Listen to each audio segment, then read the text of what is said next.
so ye be picture Jesus a kire wo mo nia wo se wo di Yesu di a na won kwaje ya kire di won kwangoma na wa ni die no but na ni die ne say so far as we wura this church ne die he's happy on kwa it's never true.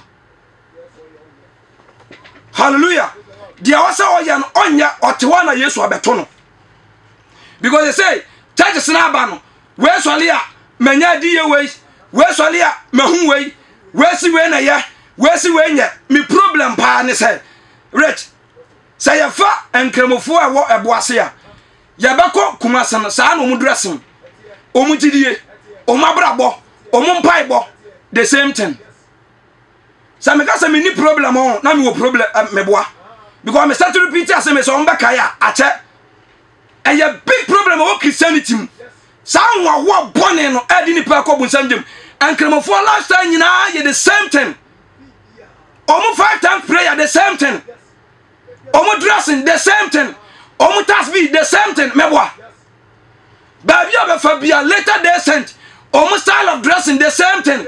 Omo tidie the same thing, omo prayer the same thing. Police for work boase okota malia the same thing. Oko Accra the same thing.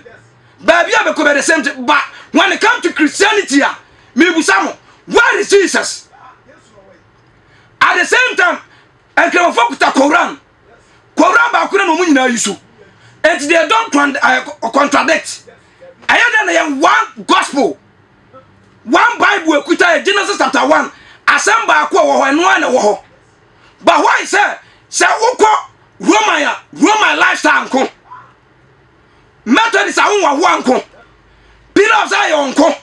Having seekers nko. Deeper life nko. And where are we heading towards?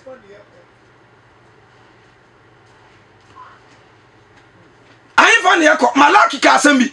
I'm say 2:10 or so. Say Malachi chapter 2 verse 10 or so.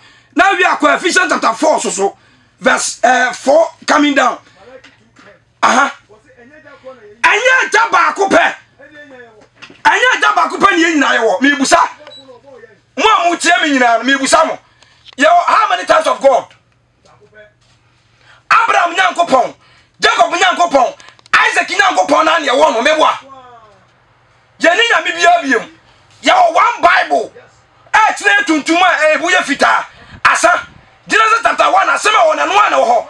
Ento se nyina me ba ko pa ne nyina yewo. Enyi nyankopon ba ko pa na boy yai. Na ye den na afedie.